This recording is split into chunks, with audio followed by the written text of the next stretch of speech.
The Milwaukee Brewers were eliminated on Saturday in painful fashion. After valiantly winning home field advantage through the NL playoffs, they fell to the Dodgers in a decisive Game 7 at home. The NL's best position player, Christian Yelich, hit a solo shot in the bottom of the first inning off of Walker Buehler, but that was the only scoring the Brewers achieved that night. Cody Bellinger answered with a two-run homer in the top of the second inning, and the Dodgers never looked back. The Brewers were still very much in the game in the sixth inning until Yasiel Puig hit an impressive three-run home run that he followed with an epic bat flip. It wasn't even a bad pitch too. Jeremy Jeffress threw an outside slider, and somehow Puig was able to muscle it over the fence while off balance. The Brewers' win probability dropped to under 9% after that home run. Ryan Madson, Kenley Jansen, and Clayton Kershaw finished shutting down the Brewers. Other than Yelich's home run, the Brewers did not get much going on offense that night. They got 7 hits, but the team had the misfortune of spreading them out. They also struck out 14 times without a single walk. For all the worries about the Brewers' starting rotation, it was the offense that failed to produce. In the NLCS, Yelich hit just .179, .303, .321. Ryan Braun hit .241, .290, .310. Jesus Aguilar and Travis Shaw slugged at least .500, but they did not get on base much.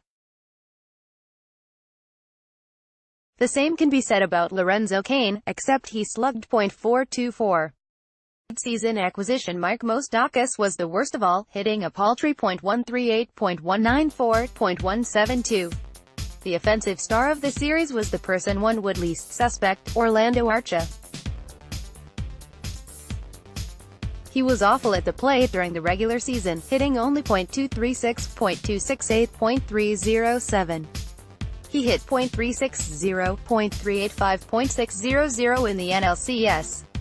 Had the Brewers won, the NLCS MVP would have been between him and Josh Hader. Speaking of how awesome was Hader, not just in the NLCS, but the entire postseason. He pitched only 10 innings, but he did not give up a single run. He struck out over 45% of hitters faced and walked just one of them. He gave up 0 extra base hits. Twice during the NLCS he went 3 innings, one of which was in Game 7. He was unreal. Hader and the rest of the bullpen succeeded in propping up a starting rotation that was a major issue all year long. Manager Craig Counsell smartly limited their exposure to times through the order. Wade Miley did not give up any runs until Game 6. Jhoulys Chacin did not give up any runs until the worst time possible, Game 7.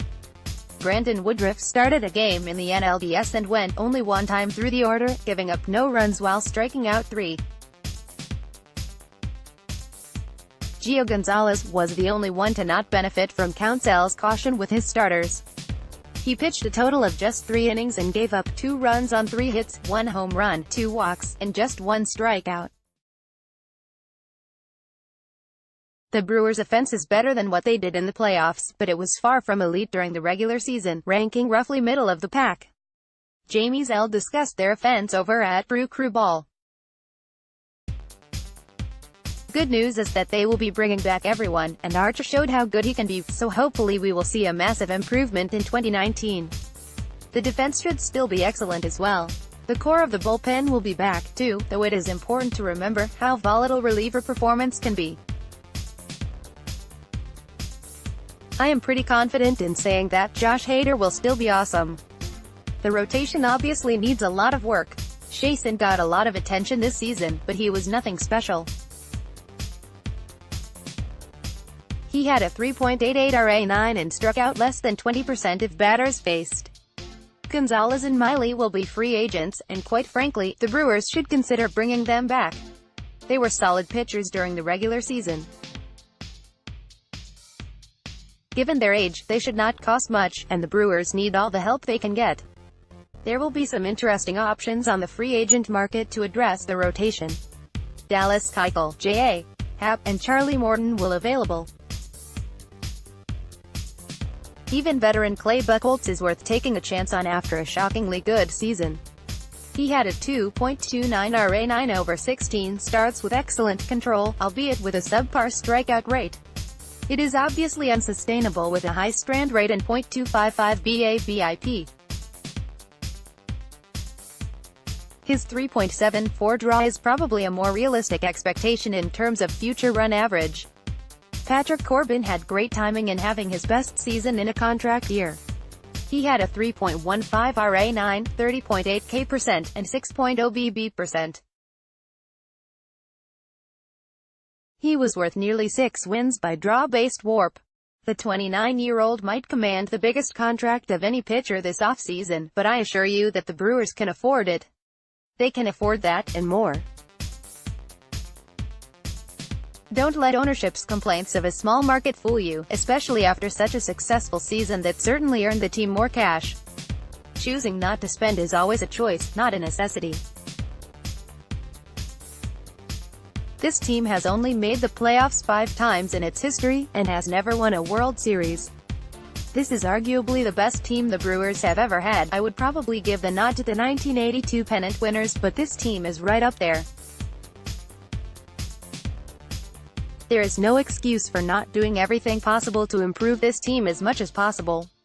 As for the farm system, it is not what it once was due to promotions and trades, but it still looks to be in fair shape. Eston Hura should be a solid upgrade at second base even if he does not surpass the floor that scouts project for him. Corbin Burns should be a helpful addition to this starting rotation, though he does not have a high ceiling. The Brewers led the National League with 96 wins, but there are some important points to make about that. Everything broke right for the Brewers, and still they only beat the Cubs by 1 game, and even then that was the result of a 1-game playoff. Furthermore, the Cubs likely played to their floor in 2018. Put another way, it was probably a high percentage year for the Brewers and a low percentage one for the Cubs. I am sure that GM David Stearns understands this. It is a matter of whether or not ownership lets him spend. Worst case scenario, the Brewers are likely to position themselves for a wild card next year. It is hard to imagine them not returning to the playoffs. Luis Torres is a featured writer at Beyond the Box Score. He is a medicinal chemist by day, baseball analyst by night. You can follow him on Twitter at @ChemTorres21.